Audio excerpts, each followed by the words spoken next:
What's the most you ever lost on a coin toss? Sir? The most you ever lost on a coin toss? I don't know. I couldn't say. Call it. Call it. Yes. For what? Just call it. Well, we need to know what we're calling it for here. You need to call it. I can't call it for you. Well, it wouldn't be fair. I didn't put nothing up. Yes, you did. You've been putting it up your whole life. You just didn't know it. You know what date is on this coin? No. 1958. It's been traveling 22 years to get here. And now it's here. And it's either heads or tails. And you have to say, call it. Well, look, I need to know what I stand to win. Everything. How's that? You stand to win everything, call it. All right. Heads, then.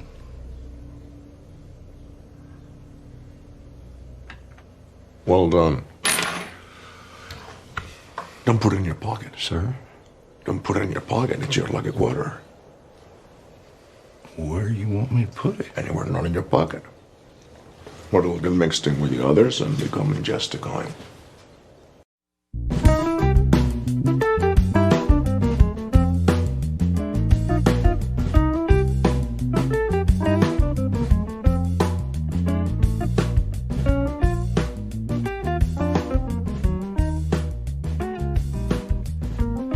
Hi, I'm Mike. And I'm Dan. Welcome back to 15-Minute Film Fanatics. I'm sure you guys know how the show works. This time we're going to revisit a favorite of Dan and mine, but not one that we've ever teased out together. It's 2007's No Country for Old Men, directed by Joel and Ethan Coen and based on the novel by Cormac McCarthy. Dan, I know you like the novel. Do you think that this is as faithful an adaptation as I do? Oh yeah, it's great. It's one of the all-time great adaptations, and it's a great film. One of the ways in which it's faithful to the spirit of the novel, and it's faithful to the spirit of the novel, not just in the plot and not just in the perfect casting. That the first time you see it, the first time I saw it in the theaters, and Tommy Lee Jones as Belle, you think, oh, that's brilliant. Like everybody is so good in it.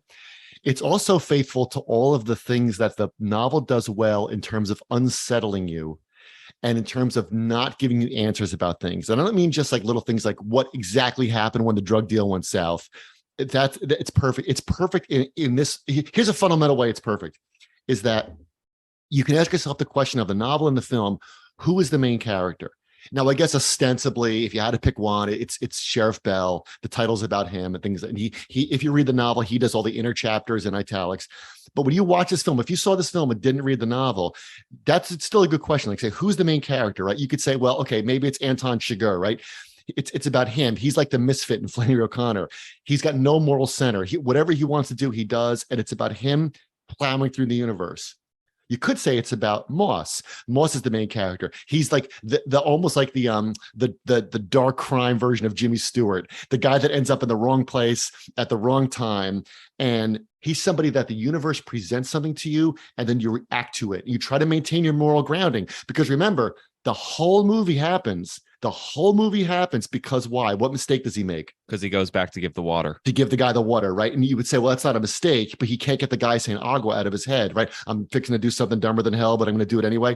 So he's the main character. And then, of course, you could say that Sheriff Bell, Tommy Lee Jones, is the main character, where you find that you're out of place in the universe and that you're trying to maintain your moral grounding, kind of like Moss, but you really can't do it. And you find yourself like your old uncle who lives in a dirty trailer filled with cats. And that the movie it doesn't say you have to pick one of them. It shows you these three people. And you could even say things about, like, Moss's wife or even his mother-in-law trying to get through this universe, presented with all these options and how you react. And I think the film and the movie both do that beautifully. Yeah, I think I couldn't help but see kind of a grid in my brain going through the movie this time. And the x-axis is how capable you are of handling your immediate situation. And the y-axis is how much you value human life. And it seems like the movie says you fit into one of these boxes. You just do. because I was struck watching it this time, and I've seen this movie many times, about how much Anton Chigurh is just a dark twin of Llewellyn, or Llewellyn is in some ways his light twin, not even in just in the sense that they wound each other or they come for each other, but the way that he treats his own gunshot wound and picking it out is exactly what Anton does. Now he's a normal dude who's cursing and muttering under his breath, and it's funny when he does it, or when he buys the clothes off those kids, right, and he asks for the beer, and then Anton buys the tourniquet at the end and hobbles away. But they seem to fit in one of those two boxes, and those seem to be the people that you'd make a movie about. But like, to invoke Northrop Frye a little bit, it seems like the tone or register of this movie dials down as it goes on, from the heroic sphere of people who can handle their circumstance to people who can't handle their circumstance, but similarly either value or don't value human life. Trying to handle your circumstance is definitely a big thing that those two have in common. You just reminded me of a line from True Grit, another great Coen Brothers adaptation, where Rooster's on trial, and the guy prosecuting Rooster says, you certainly are one of nature's survivors, Mr. Cogburn. And that's what Anton and Moss are, both nature survivors. For example, you said capability, right? Was one of the things you said in the beginning on the x-axis, right? We're all impressed by the tent poles. So when Llewellyn figures out I want a tent with the most poles, and he figures out to get the 10 poles, and he figures out I want the room opposite this one to put the briefcase in, as a viewer, you're like, wow, that's really smart. That's really smart. Now, it's just as clever as when Anton decides the way you get medical supplies is you blow up a car in front of the pharmacy. Now, you'd never think of either of these, but you're kind of happy that Moss thought of the tent pole thing. You're like, oh, he's actually going to get away with it. And Tom, when he decides, yes, you just fill up a gas tank, you put the thing in the gas tank, and they blow up a car. Who cares? And Anton, somebody might die on the street. What if it doesn't matter. It doesn't matter. So they're both nature's survivors. They're trying to be survivors, but of course, only Anton survives, even after he's been hit by a car. And so if you go down below that axis to the people who are not capable, you get kind of the sheeple that are literally being, plunked in the head like they're cattle. But then you get Sheriff Bell, and Sheriff Bell sits roughly almost where we're sitting, because he can kind of touch the wall and see where the lock hit the wall, right? So he can trace the actions of those people that are capable, but you're not expecting a shootout when you think that, when you think that Anton is still in the motel room and he's going to slide the door open, and he's already gone out the window, but you think that they're in there at the same time, and he thinks to himself, maybe I should walk away. And then he pulls his pistol out. There's no big shootout. It's, if I open the door and he's in there, I'm going to die. But he thinks, okay, I have to go in. Right. And so he's not testing, like both Anton and Llewellyn push open the motel doors to see where everybody would be, just in case you got into a jackpot, in case you got into trouble. Bell does it the first time and flicks the lights on, and we're all relieved to see that there's nothing in there, because nobody has plot armor in this movie and nobody wants to see Sheriff Bell die. And so I think that that's the quadrant that we, as viewers at least, are supposed to inhabit.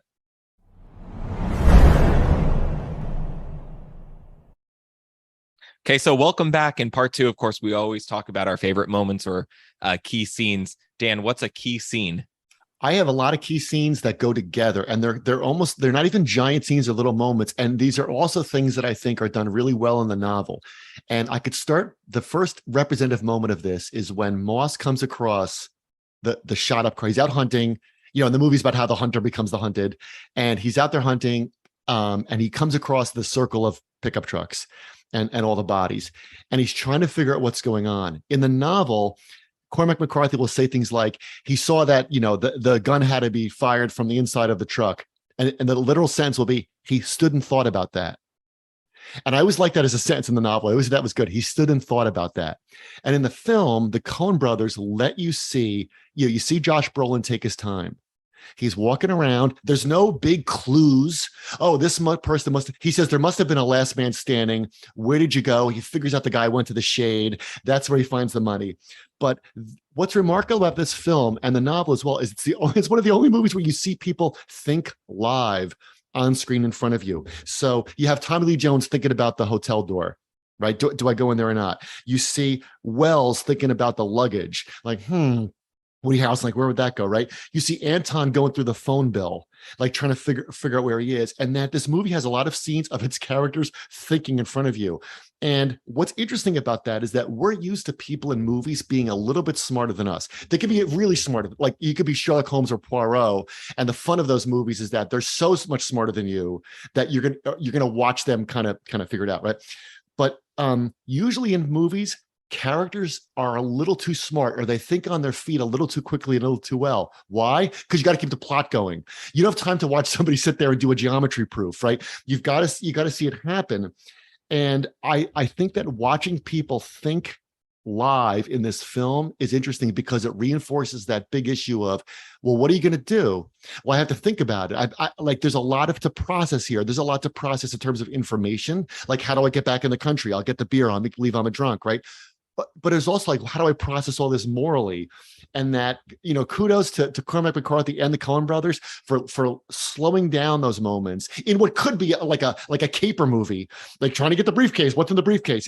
Like it could be like, this is like a nightmare version of North by Northwest. It could be like that. In North by Northwest, you have something, everyone wants it, but it's fun and there's romance and there's Eva Marie Saint on a train. But this is the nightmare version of that. And in North by Northwest, Cary Grant thinks very, very quickly. He knows exactly what to do, but it's fun. Here, it's people struggling with their thoughts about the plot, like, where do I go? But also, like, does this mean I'm going to die?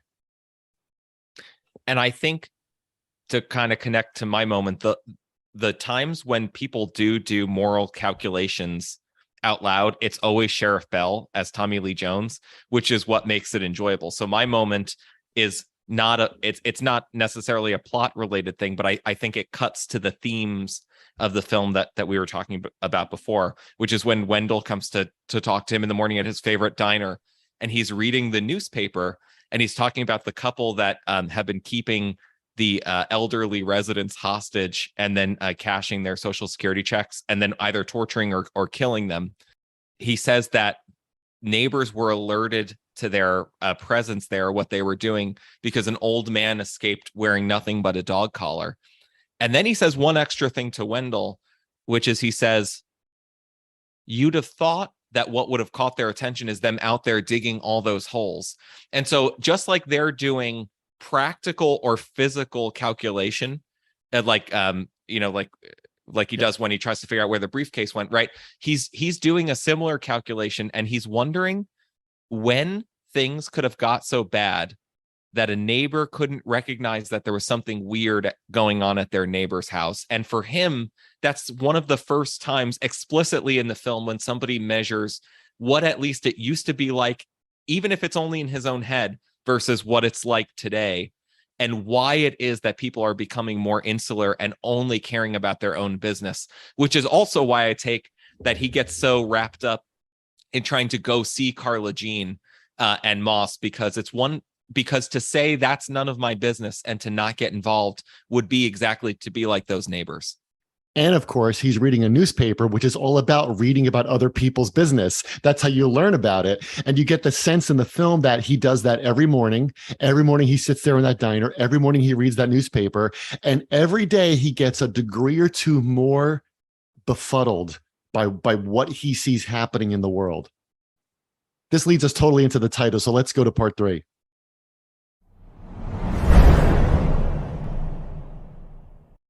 Okay, welcome back. So in part 3, of course, we talk about the ending, the title, the key takeaways. Dan, what do you think about the ending of this film? What an ending, and what a title. So finally we get to talk about a title and an ending, that are really, really interesting. So the title, of course, comes from William Butler Yeats, Sailing to Byzantium. That is No Country for Old Men. The film is about an old man finding himself out of place. He's talking to the other sheriff at one point, and he says, it's the dismal tide. And Tommy Lee Jones says, I saw things were getting bad when kids started having green hair and they stopped saying sir and ma'am. And this is a big thing in the novel, right? You don't have to be very old to live in America and think what has happened, right? Or to live anywhere. You don't need to be very old to walk into a high school today and see the kids in the halls and say, what happened? And it's not just being a silly old fart. It's not just being like, an old man who doesn't know how to use an iPhone or something. One of the things that has happened as post-COVID is that there's a big teacher shortage. And it's not that there's been a brain drain. It's not that kids are getting, dumber. It's that there's a civility drain, and things have happened in the world post-COVID that have changed the way people talk to each other. And I think that in the movie, you watch a guy, a very likable guy, Sheriff Bell, who likes, in the beginning, he's talking about how, he used to like seeing the old sheriffs. They would carry a gun, but they never had to use it. And he always likes reading about these old sheriffs. He's out of his depth. That's why the film's set during the 80s, during the war on drugs. It's when the money for drugs became so unbelievable, over the top. I mean, one thing that's not in the movie, in the book, is that they come across, Sheriff Bell finds an airplane that's been burnt out that they were using to transport drugs on. And he realizes that these people have so much money, they can use a plane once and then just burn it up. It doesn't matter, they'll get another plane. And the idea isn't to stop the drugs. It's not the war on drugs. It's how do you stop people's need for drugs? How do you stop people turning to drugs? And at the end, he talks about those dreams he has where he saw his father, and his father had the flame in the horn, and then I woke up, and he comes back to reality. And I think the movie ends abruptly because there's that's it. Then I woke up. That's all a dream to get guidance from the past. Now he's retired. His wife says, I can't plan your day every day. And he's kind of just like walking around, and that's it. There's no answer for him. Yeah, I don't read that as much of a downer as you do. And that is, if there's a criticism of this film, I know a lot of people, including my wife, who I just watched it with, who says, listen, technically, this is a great movie. It's super tense. It's wonderfully suspenseful. Everything about it works as a movie. But she's like, I just can't. It's too raw, and I don't like it. That's what my wife. That's exactly what my wife said. That's exactly what she said. Right, and especially at the end, when Anton catches Carla Jean, right, and she says, "I knowed you was crazy when I saw you sitting there." So, I just want to tease out a couple of things that you said, because here's where the downer is, which I get that Sheriff Bell feels like his life is sliding out of control, and because the world is sliding out of control. But I think that we're intended to understand that the world was always like that, or that the experience of being a human was always like that.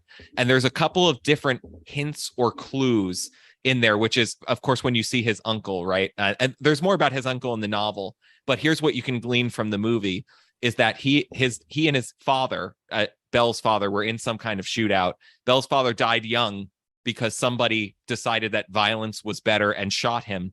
And now this guy is confined to a wheelchair for the rest of his life because he's been shot in the spine. Right. And yeah, Bell is older in the movie than his father was. Exactly. And so that's why he says it was weird, because in some ways my father's the younger man. Right. So I just want to tease that out, because there's no dividing line where what they say is, well, things used to be great and now there's crime. I think what's actually happening is a character is saying, we always knew that there was crime, but there are certain handles that I personally used to hold on to. And now it seems like those handles have shifted to a different location, and I feel like I'm sliding. And to get back kind of to that original quadrant, right? He says, listen, I feel overmatched. That's why he retires. I feel like my capability to go in that door is no longer adequate to the moment, and perhaps was never adequate to the moment, because like, what's the number one thing that Sheriff Bell actually gets accomplished is he goes behind that contractor who's moving all the bodies, right? He ties it down, and he asks, am I about to get a citation for improperly secured load? And he says, get your ass out of here. Right. Right. In that country way, and sends him off. But I think that the sense of being overmatched means that your moral sense is working.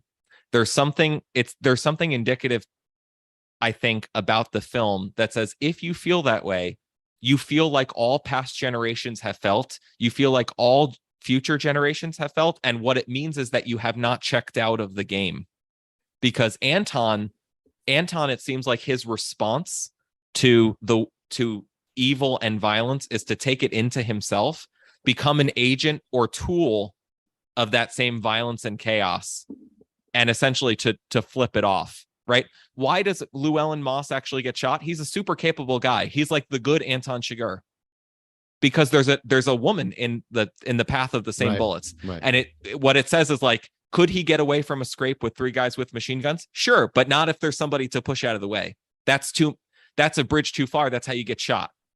Right? Like, right, the sheriff is dead and the deputy's paralyzed. So like, could you get out of the way? Probably, but not if there's another person involved and you have to worry about more than one person. And so I get the sense that No Country for Old Men is supposed to be, as a concept, comforting in that you are connected to your ancestors. You're connected to the way that all humans feel if things are working properly here.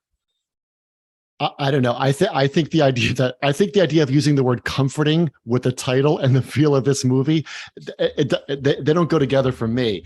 And I was taking notes on what you just said.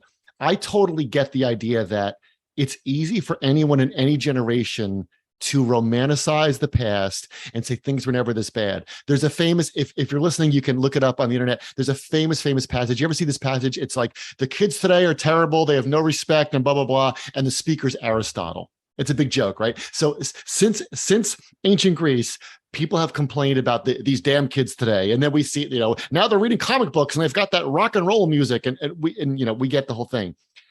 That's logically, I understand that. But I think the difference is that in this movie, we have Anton, and that Anton is like nothing we've seen before. In the novel and the movie, he's called a prophet of destruction. Like he is the prophet of the times. He is the epitome of them. And that when you have a guy walking around with an air tank, poking holes in people's foreheads because it's just more efficient, and it's even more efficient than shooting them. That's what the drug money has been able to buy. That they who hire him. I think that logically, I get it. It's easy to say, oh yes, okay, but this is something brand new, and I think that even Cormac McCarthy doesn't know what the answer is. That's why Anton survives. Even at the end, I've heard people complain about the end when he gets hit by the car or hits by it's too much because he goes away. He's still out there somewhere. And Tommy Lee Jones knows it. He says in the beginning, somewhere out there is a prophet of destruction. And what do you do? Like, what do you do with Anton? I think what you're called to do about Anton is to not shrink into yourself and shrink the moral sense. Actually, I think what comforts me about this movie is that if Ed Tom retired and then he goes, oh, I feel much better. Not my problem anymore. Yeah. Great movie. Thanks everybody for watching. Right. That's one kind of ending. The other kind of ending is to see him walking around and his wife is half chiding him. Right. So he says, I guess I'll help out around here. Yeah. And she says, better not. Yeah. Right. So there's no place for you. Yeah, you're on his either. side. Right. If at the end, Ed Tom says, well, that Anton is somebody else's problem now, then you'd feel cheated because you're on his side so much and he's so pathetic. But I think at the end when he says, then I woke up and he's just sitting there at the table, he's helpless and you feel bad. I don't feel comforted by him at all. I'm glad that he has some connection to his past, but it's totally uncomfortable. You'd feel worse if he didn't feel that way. Right. Yeah, but you feel bad for him. You feel bad for him, don't you? I mean, I don't see how you can watch the end of this movie. It says, then I woke up. I think it fade to black. It's not even a fade to black. It's a quick black. I think that the third time that I watched it and Carla Jean refuses to play Anton's game, she recalls an earlier scene, which is when when Carson is sitting in the chair and he tries to bargain his way out with money. And he says, I'm a day trader now. We could walk to an ATM. There's $14,000 in it.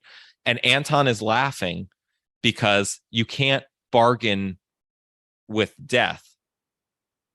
And Carla Jean seems to know that. And so what you have instead is dignity, right? She tells him that you don't have to do this. But what she doesn't mean is kill me. What she means is you don't have to be this way that you are. Right. And absolutely, Carla Jean rises to the moment. she's an almost, because she's only a minor, but she's an almost tragic figure, right? She says, you don't have to do this. You have a choice. I'm not going to plead for you. So she has that going for her. Bell has his profound moral sense that we totally admire him for doing that. There's not an unlikable thing about Bell in the movie, but but so what? She ends up dead and he ends up useless.